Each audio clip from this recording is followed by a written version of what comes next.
Addiction. The very concept, the very word, sends a shudder down our spines. It implies the idea that a person is not in control of themselves, but whether it's a substance or a behavior or psychological dependence on something that controls you instead of you controlling it. A form of enslavement. Statistics show that there are over 20, 30 million people just in the United States alone that are addicted to something. I would submit it's probably higher than that, because how many people are addicted and what they call functioning addicts? They function well, and they're even in denial. They won't even tell you they're an addict, and they don't even think they are. So it's not that easy to quantify and determine how many there are, but it's no question that it's plaguing our society. And when I say addiction, I mean across the board. There's behavioral addictions, psychological, physical addictions to substances, whether it's drugs or alcohol, whether it's gambling, porn, sex addictions, and many others of different forms and fashions. And indeed, in response to this problem, you have the various interventions, rehab programs, 12-step programs, whether it's AA or NA or SA, the different forms of Alcoholics Anonymous, Sex Anonymous, Narcotics Anonymous, different methods to help people get out of their addictions, because we know an addiction does not remain stable. It will affect and spill over to every aspect of one's life. Because when something takes hold of you, you can't focus in other areas. There's no balance. And as I said before, many of us can be addicted and we don't even acknowledge or even aware of it until, unfortunately, someone hits rock bottom. So how do we address this issue? Not on a symptomatic level, but on a root level. What lies in the heart and soul, that very anatomy of the word and concept of addiction, of an addict? So let's take an interesting twist on this and look at it from the other perspective. I don't mean to sound morbid, but someone who's not alive, a dead person, is not addicted to anything. Someone who's a complete zombie or is not feeling anything and is numb is not going to be addicted. Addiction is actually a force. It's a force that's misdirected toward the wrong things. But the very force is something very much alive. That's what keeps the addict alive. And I remember this fellow telling me that he said, I was just addicted. I didn't even consider myself addicted. It was just to grass, to weed, marijuana. But I realized that I was waking up 4 o'clock in the morning because I needed my new hit. So even though physically weed is not considered an addictive substance, but psychologically, what it does to you when you start feeling that calm, the bliss, whatever other elements, gets rid of some of your anxiety.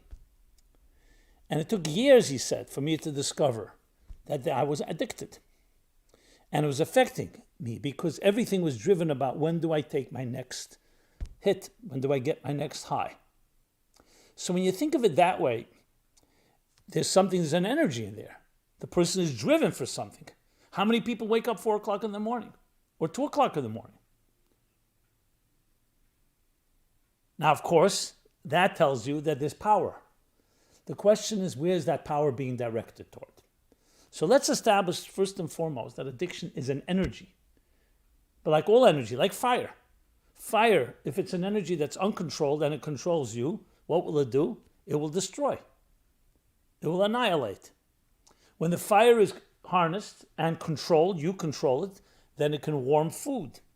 It can heat a kettle. It can bring warmth into an environment, into a home. The sunlight. If it was too close to this earth, it would burn it up. If it was too far, the earth would freeze. So you have to have balance in everything, and especially when things are powerful. So we can establish axiom number 1 is that the very fact that someone has addiction to something means there's an energy. Now, where that energy is coming from and what's motivating that energy, that needs to be looked at. It could be motivated by pain. Person has a lot of pain, back pain. I remember meeting someone who used to live in my community, and he was unfortunately an alcoholic He was a very good man. I said to him, why are you so bound, so enslaved by it? And he told me when he was young, he had chronic back pain, and the only thing that relieved it was drinking. So pain, there was a force of energy that drove him toward becoming an alcoholic. It was his only way of relieving the pain. Had he had not pain, and he was just living a very so-called, I don't call it mediocre, because that's not the right word, but a life of a painless life, he would not have been driven toward that. So you see, the root of it came from a very powerful force. It was a negative force, and he needed something to counter it, to somewhat numb the pain. So that's one force that can be. Now, it can be another force as well. Someone's looking for some purpose, some meaning in life, and they don't find it in a healthy way. Think of someone going into the desert, and they become thirsty, looking for something desperate to drink. So if you're not in a place of desperation, you drink. You're not so driven. But when you're desperate for a drink, whatever will come your way, and if it happens to be toxic, too bad. But you will grab it immediately and just gulp down the drink. If it's water, great. If it's not, too bad, too sad. So you see, again, it's always coming from an energy.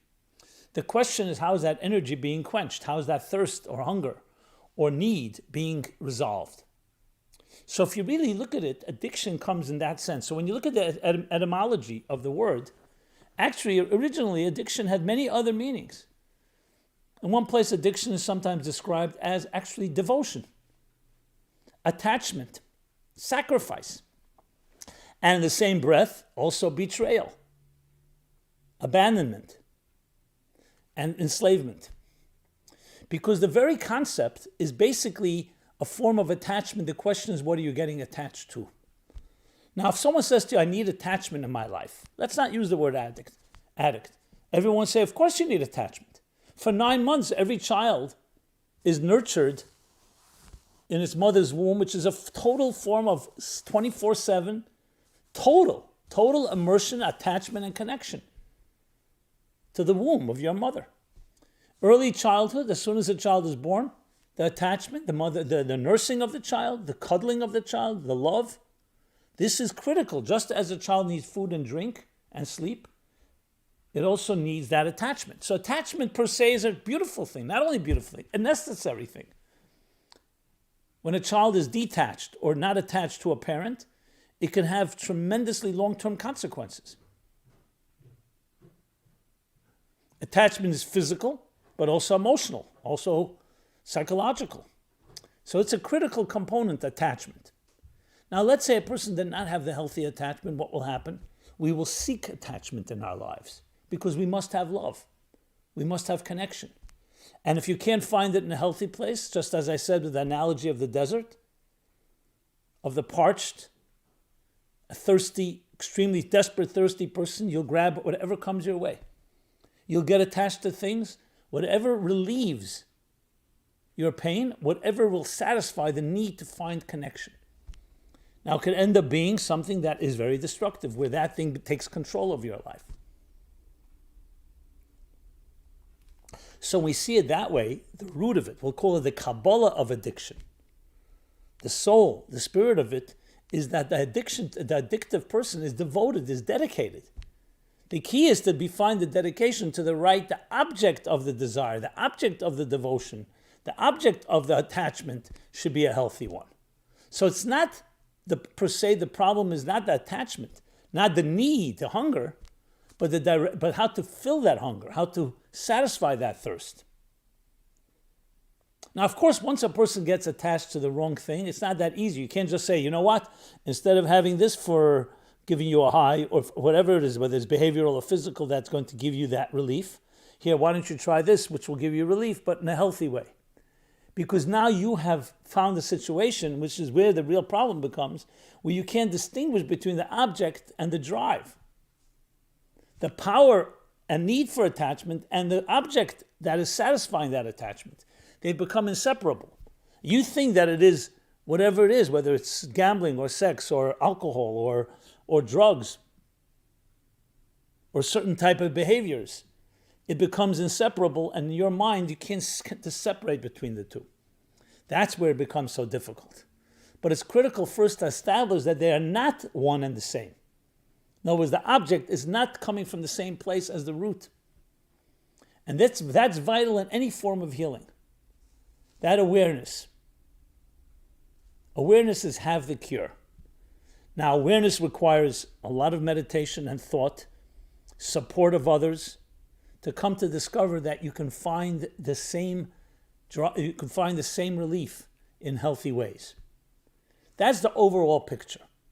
Obviously, if it was so simple, we would have one of the biggest problems in our times solved. So therefore, execution and implementing this is the challenge, which we'll talk about in the next part of this class. But I wanted to add another point, and that's the point of the fact that we have the time to get addicted.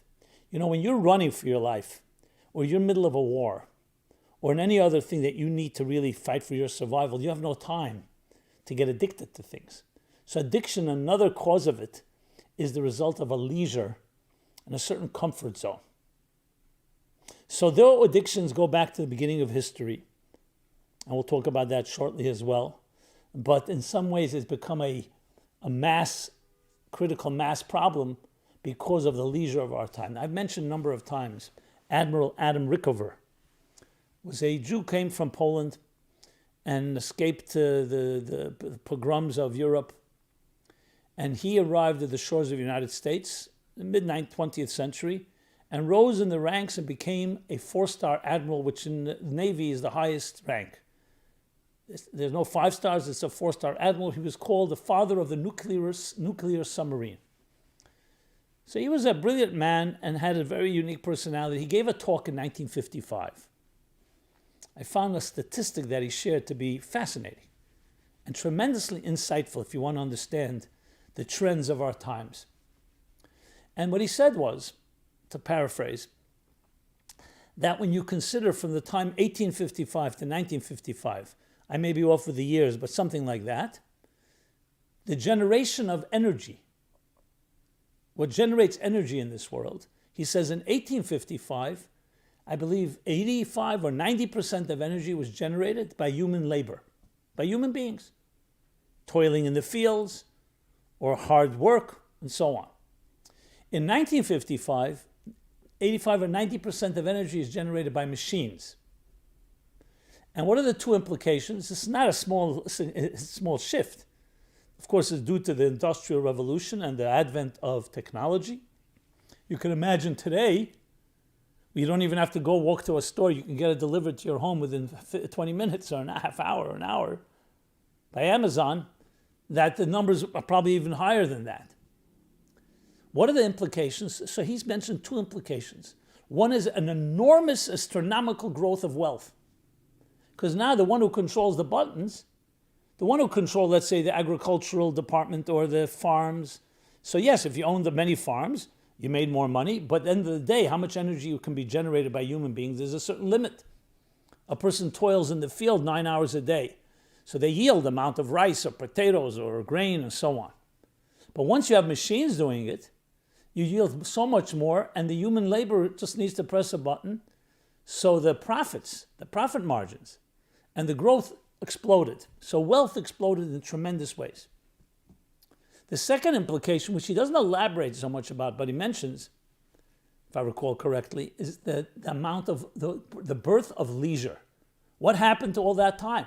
If you no longer have to toil under the sun in a field to have a meal for dinner, potatoes, rice, bread, whatever it may be, and you have all that time because animals are doing it, or machines are doing it even better, then what happened with what did people do with this free time? So you'd think if they were really driven properly, they would be now driven towards spiritual activities. No, they began becoming bored and needed to create something to fill that time. We call it leisure. So the birth of the concept of leisure was born. I have a lot of time. And that changed another reality. Even though I'm sure people took vacations and there was fine forms of leisure and recreation, entertainment, but now so much more time. Now this he doesn't say.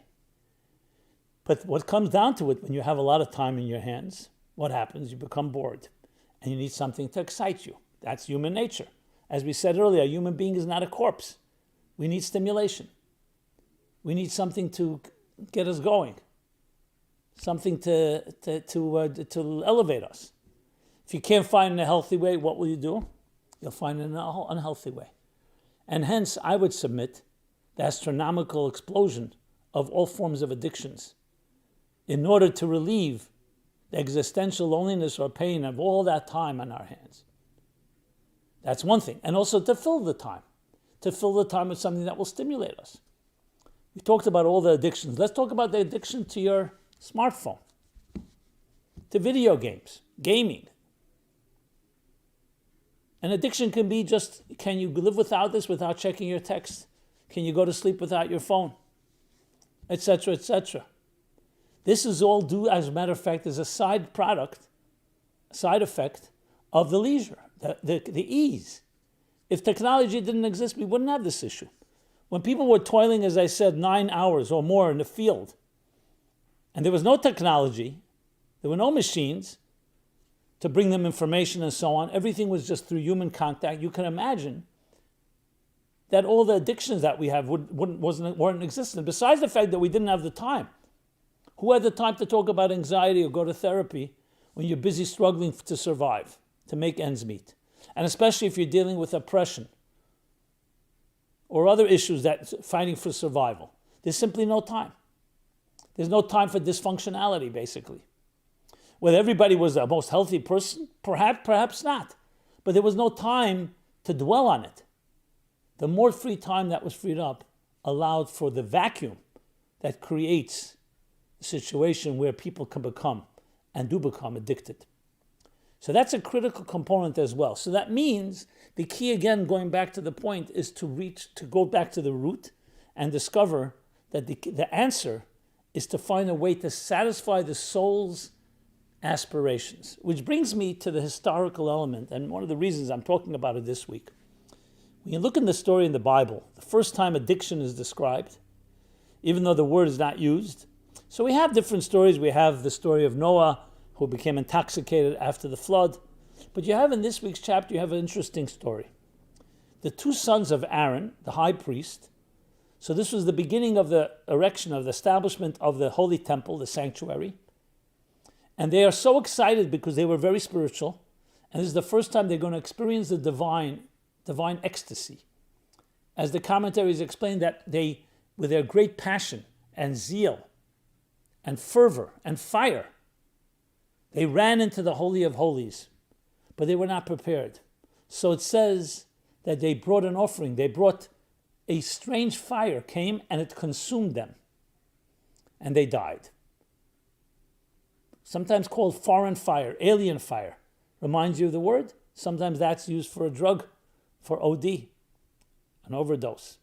So they it wasn't through drugs, even though it does say they did drink. But it came from a very powerful place. They wanted to experience transcendence. They wanted to experience something that's completely beyond. And it came out of their strength that ultimately, when you don't have the containers, they couldn't return. This may sound sacrilegious, but whenever I read that story, it reminds me of something I was always very fascinated by. I would even say consumed by.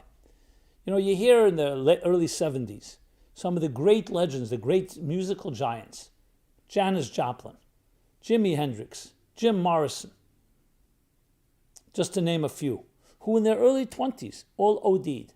They were geniuses in their fields. Why did they OD? Or the artist, Rothko, a Jewish artist from Russia, who committed suicide at the height of his career. And others who may not have OD'd, but they've been definitely affected, because these were souls on fire. They were seeking and reaching. In the words of the Kabbalah, they had the Rotze.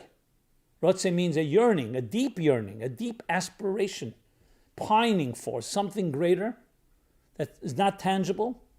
In the words of Jimi Hendrix, in his Purple Haze, excuse me while I kiss the sky. They wanted to kiss the sky and beyond. But they did not have the containers, the second dimension, Shuv. Rotze Shuv. Shuv is the resolution that resolves the tension. You can't have a heart that just is only expanding. You have to also contract and expand. Breathe, exhale, inhale. You need the balance. Yes, you need the peaks, but you need the valleys.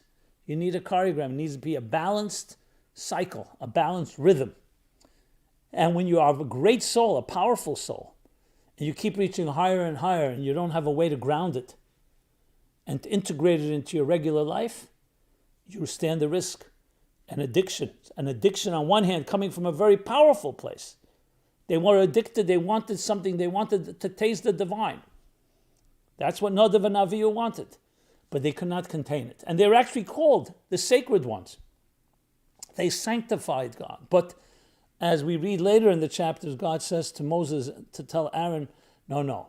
Here is how you want to enter the Holy of Holies. Here is how you do it. You need to have a method because we need to be souls within bodies. We cannot just ignore our bodies and expire in what is called a spiritual ecstasy. But we need to be able to re-enter. Like you find the story in the Talmud of the 4 great sages who entered into the orchard. It's called the Pardes, which is another spiritual ecstatic experience. One went mad, one died, one became an apostate, and only one, Rabbi Akiva, the 4th, entered in peace and came out in peace. He had the balance. He had the humility. He had the preparation. So addiction is a double-edged sword. It comes from a very powerful drive, but it's being misdirected. And it needs to be harnessed and directed and channeled to the right place. Like the fire we talked about. The foreign fire, Eish Zara, strange foreign fire, alien fire. And fire needs to be harnessed. So then, of course, is the question, how do we do that? So it's interesting, talk about the 12-step program, which has worked and does work for so many people. And it's built on the principle that I realize I'm not in control of my own life, so I submit to a higher power. Submit to a higher power. Surrender, which is another word for addiction. But surrendering not to the substances or behaviors or other elements that are driving your life. You're submitting yourself to something greater than you are. That is the key to it all. Because you need to redirect. It's not enough just to say, okay, I'm going to suppress my desire, my need. When you're very hungry or thirsty, it's almost impossible to suppress. You need to fill that void. So you need to find another place to commit to. But not commit to a physical thing. You have to commit to something that's greater than you are.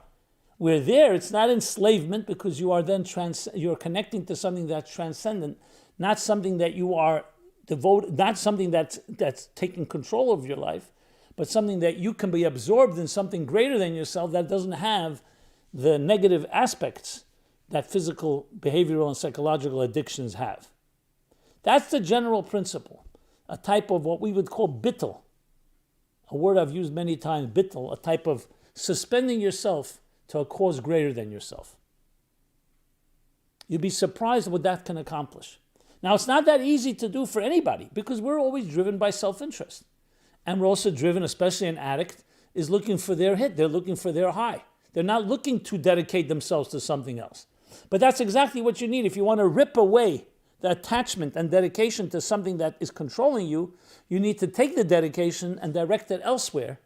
And it should be more powerful than this thing. So it becomes a tug of war. And who's going to win? But first you need that cause. So I would say to each one of us, we always need the help of others. It's very difficult to do alone. But what you're driving for is to get connected and attached to something with so much passion that it's more powerful than the attachment to something that is negative. So when we talk about a 12-step program, yes, there's the 12 steps, the famous 12 steps, but I want to refer to another 12-step program that goes back thousands of years, the Kabbalistic 12-step program. So you may be familiar with the idea of the 10 spheres. The building blocks of existence are called the 10 spheres. And they're reflective in our own 10 faculties.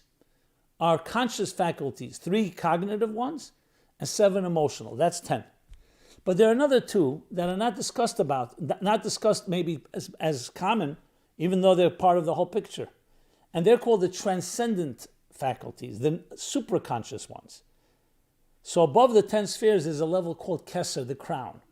The crown is transcendent, it's above, it hovers. And it's made up of 2 components. In the Hebrew words, Atik, Yoimen, and Arich Ampin. Atik and Arich. two levels of the superconscious and another level superconscious. So together you have 12, even though in the book of formation it makes it very clear there are 10 spheres, not 11 and not 9, because in the conscious level only 10, but when you take into account the forces behind the curtain, under the dashboard, you have another 2. So in a way you have a 12-step Kabbalistic mystical system that can counter and affect and redirect the energies of your mind and your emotions and your superconscious being driven by something that is an unhealthy addiction. So let's go through that. Let's start with the conscious and we'll move to the superconscious. When a person is completely addicted to something, in any way addicted, what does that mean? It means it's taking control over you. So even though you can be functional, but your mind and your emotions have a priority. You know what you want.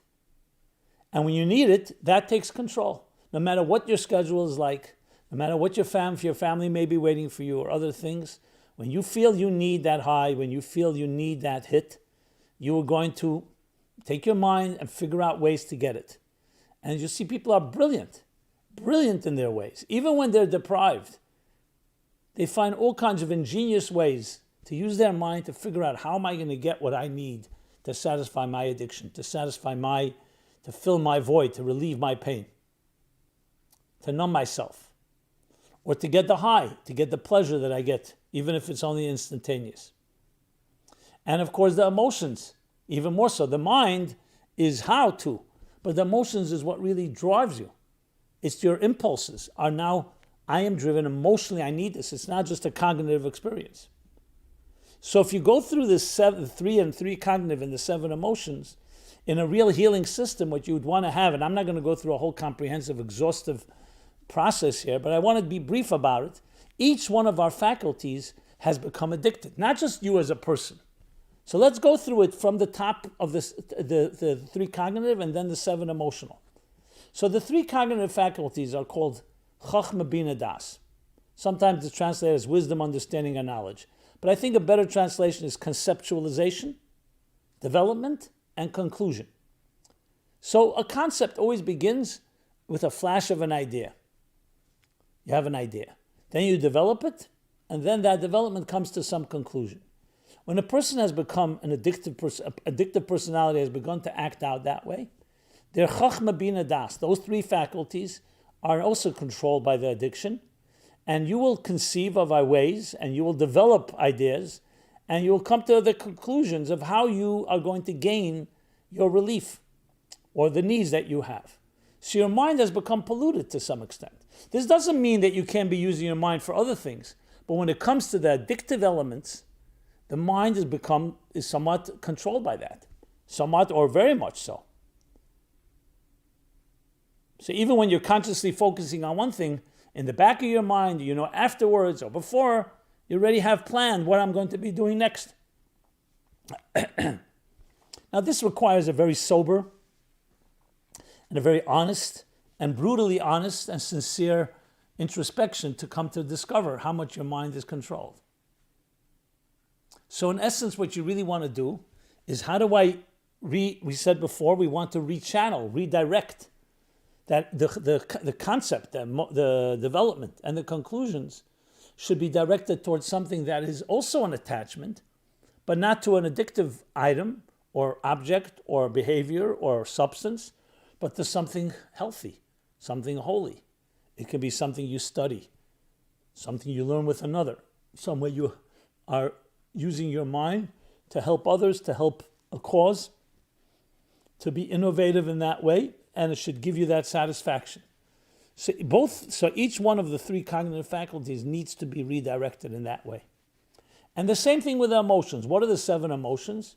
They are Chesed, Gevura, Tiferes, Netzach, Chod, Yesod, Malchus. Those are the Hebrew words. If you're familiar with my book on the Omer, the spiritual guide to the counting of the Omer, which, by the way, after Passover, the 2nd day of Passover, we begin this counting, which is a guide toward emotional refinement. It goes through the 7 emotions and breaks them down 7 times 7 equals 49. We have also a wonderful app, which is called My Omer. You can check it out. It's being updated now for this new year. But there you go through a literally introspective process of looking where your emotions are being driven. As a matter of fact, I remember a few years ago, I got a call from a city in the United States, in Salt Lake City, a psychiatrist who runs a rehab, drug and alcohol center.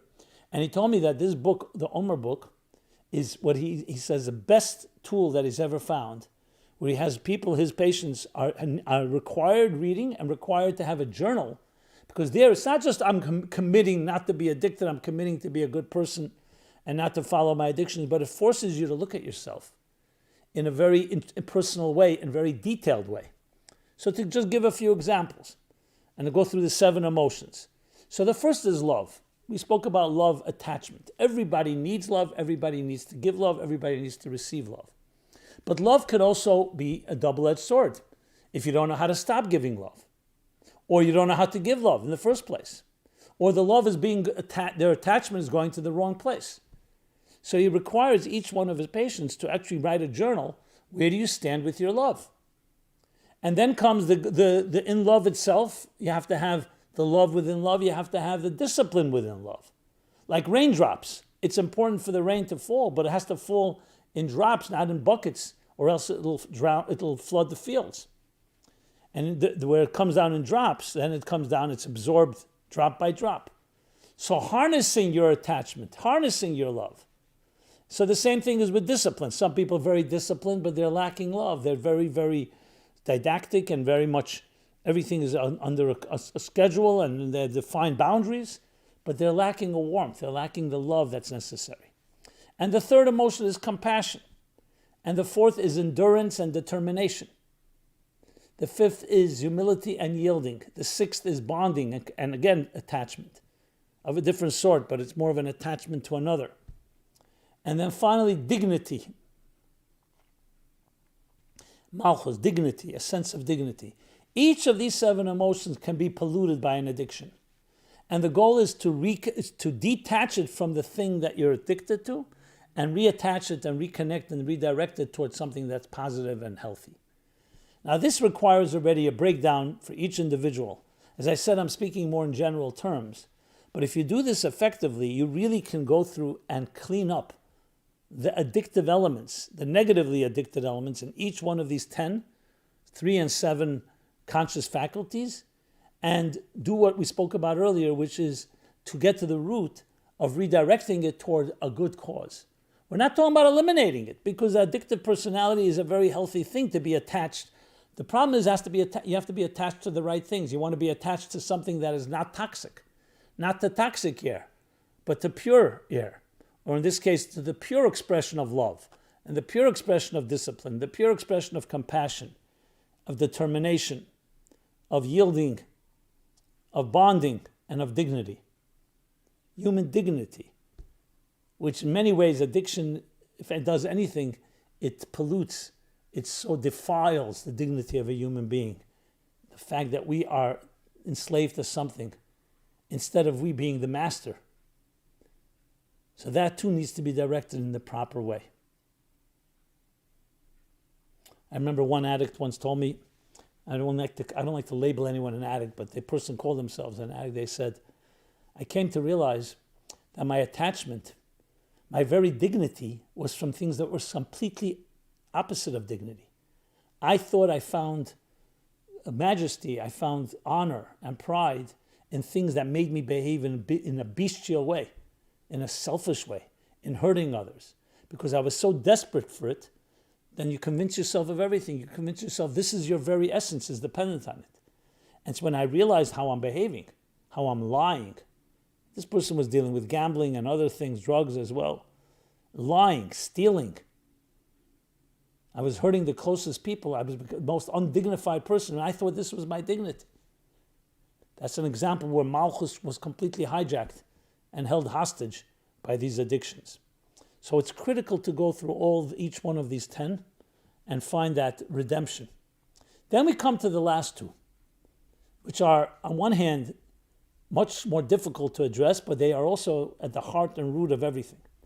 Because at the end of the day, it's the superconscious, the things that we don't recognize that really drive our lives. If a person, for example, experienced serious trauma in their childhood, loss lack of attachment, or unhealthy attachments, and much detachment. That becomes embedded in our subconscious, or I'm going to call superconscious, and that drives the rest of your faculties to be driven toward trying to find relief. So now, how do we get to the superconscious? So the first step is, of course, you have to go through the conscious levels. But ultimately, then you come to the higher levels, which also can be the lower levels. And what are we talking about here? Forces that are not visible, but are necessary, nevertheless are very much part of the equation here. So there's the concept of transcendence. Transcendence is not quite cognitive nor emotional. It's something that's greater than we are. There are many people, when they talk about when they're in a stupor, and they're in some way, whether they're sitting at a casino and just completely consumed at a blackjack table, or taking some drug or alcohol, they'll sometimes describe, I was in a transcendent state.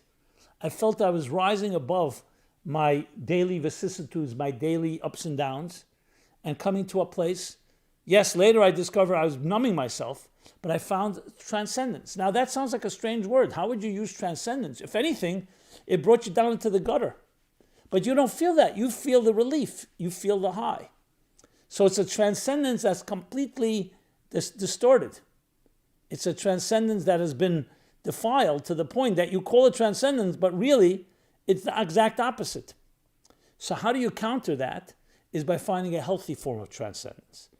By connecting to something that is beyond yourself, a cause, the divine, God, music, something that lifts your spirit, but not due to your being subjugated to it and enslaved to it, but something that, on the contrary, you let go of yourself and allow it to carry you to another place. Now, again, I wish it was as easily said and done, as easily done as said, but it's not. But we first have to understand the concept. That's what you really want. You want to be able to say, I have found something that leads me to transcendence. I was once dealing with this in the area of sexual addiction. Because sexuality touches a very transcendent part of a person.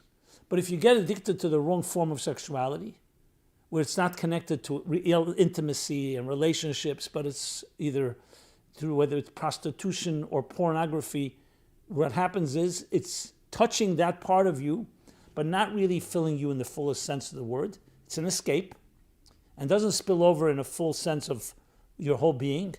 So in dealing with that, the only way really is to redirect it for touching somebody's soul on that same level by experiencing something very mystical, something very spiritual that also touches that part of the soul. Now again, it's not easy, but at least there's a formula. And the formula works if you allow it to work. So the 11th step would be transcendence. But then there's something even higher than that. That's arich. That's the first level of keser. So there's the 10 conscious, the 11th. The 12th is the highest level. It's called yechida, the oneness of the soul. That is when, to use a positive example of it, is when you're standing in front of a wonder, one of the wonders of the world, and you completely lose yourself. You're so mesmerized, so captivated by a scene, by a song, by an experience that there's no longer a subject and an object. It's like when you're engrossed and immersed in a book and you're so taken by it, you don't even realize you're reading a book. You don't even realize you're turning pages. You don't realize you're reading lines and words. And someone touches you like you come out of a daze. What happened is you have become completely absorbed, completely lost in the experience. And that's when we experience ultimate oneness, no self-consciousness, a total seamlessness. Some people call it being in the zone, where you don't feel that you're experiencing it. It's one thing I say, oh, you know what, I'm experiencing a beautiful thing. Here you can't even talk about it. You can't even describe it. You're just in it. And very often it's very hard to generate. It's not something you can just press a button. You can work hard hours and hours and then suddenly you enter in that place. And you don't even know that you've entered because the very fact that you become conscious that you've entered is already an issue. Just to use an example, if I said to you right now, think about this. What is your left leg doing? So suddenly you think about your left leg. Oh, it's resting on the ground. I'm standing. I feel something. But before I said that, what was it? Well, you weren't even aware that it was there. Why? Not because your left leg wasn't there, because you're not because the consciousness, the sensation of it is already a definition. To be something doesn't mean that you have to feel it. As a matter of fact, if someone said, what does health feel like? If you have an answer, that's not a good sign. Health shouldn't feel like anything. Your breathing should be seamless. If you feel something sharp or something dull, that means there's a problem. Health is a seamless flow where everything is just working smoothly. You're not supposed to feel your heartbeat unless you're running or exerting yourself. So seamlessness means a lack of self-consciousness, that the self has now become absorbed in something greater than the self. And that's the ultimate 12th step in the 12th level, where a person loses themselves in that experience.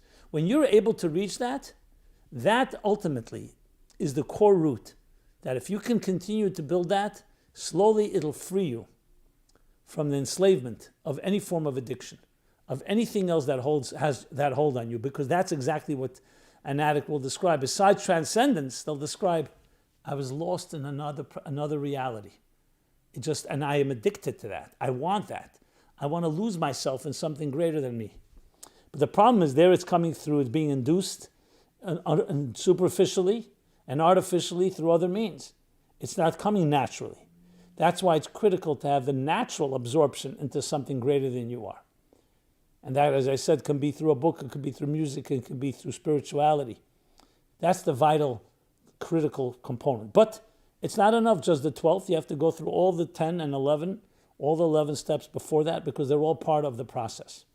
So at the end of it, my friends, addiction, not that I want to give it any redeeming element, addiction, addictive personality is someone that usually is passionate.